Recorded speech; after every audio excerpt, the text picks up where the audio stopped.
Hola amics, què tal, com esteu? Soc Miquel Serra d'Osona Servei Office. Això és Excel en 5 minuts i avui inserirem una referència a una llista d'una manera correcta. Obrirem la fulla que hem creat, vendes diàries per delegat, i ens trobem en una taula amb unes relacions de dades, de delegats de vendes, de ruta, de valors de vendes, delegats, dates i les rutes.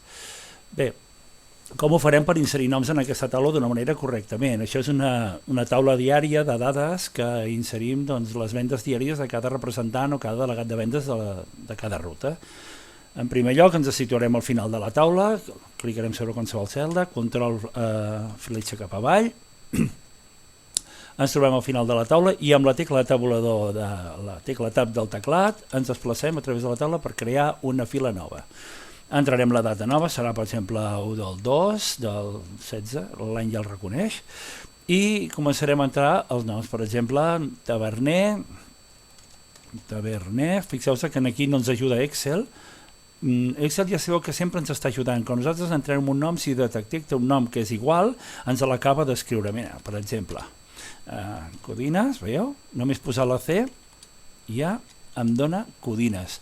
Si jo li poso la R de Robert, tio, veieu? També. Si li poso per exemple, Sabaters, fixeu-vos aquí ja, Sabaters Roma, fixeu-vos, doncs la que pugui ens ajudarà. Sabaters, encara no? Ara sí, com que de Sabaters només n'hi ha un i ens diu que el Sabaters és la Laia Roig. D'acord? Però què passa? Això és molt fàcil d'equivocar-se entrant els noms d'aquesta manera. Per exemple, aquí ficarem Taverner amb accent. Si ens descuidem l'accent ja n'hem escrit un altre diferent. Posarem Roig, fixeu-vos, encara no ens ajuda, coma, i aquí podrem ficar Clàudia o li podríem ficar, no sé quin és l'altre, el Daniel. Fixeu-vos, si li posem la D ens dirà Daniel. Vale. Molt bé. Aquesta seria una de les possibles maneres. Això és molt farragós, és molt fàcil d'equivocar-se i és molt susceptible d'errors. La forma correcta seria amb el botó de la dreta del ratolí, busquem tria la llista desplegable, fem clic a sobre i aquí triem sobre un nom dels que ja tenim a dintre d'aquesta llista. Això no és una validació de dades, això s'ha de quedar clar.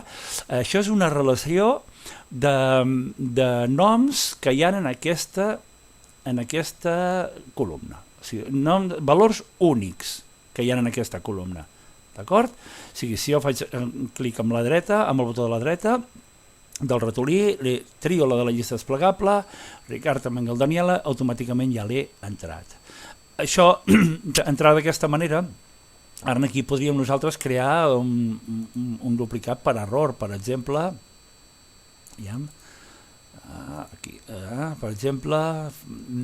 Ferrer Comas Martí. Fixeu-vos, acabo d'entrar 1 del 2, Ferrer Comas Martí. Això, he creat un duplicat aquí. Llavors això, per evitar-ho, ja ho tractarem en un pròxim vídeo. D'acord? Una altra manera d'entrar les dades també seria amb la tecla Alt, fletxa cap avall, Alt apretada, fletxa cap avall, despleguem la llista i cliquem sobre el nom o la referència al codi que nosaltres desitgem. Una manera de desplaçar-se per dintre d'aquesta llista senzillament és amb les fletxes, fletxa avall, fletxa amunt, no fa falta, el ratolí també va bé, d'acord?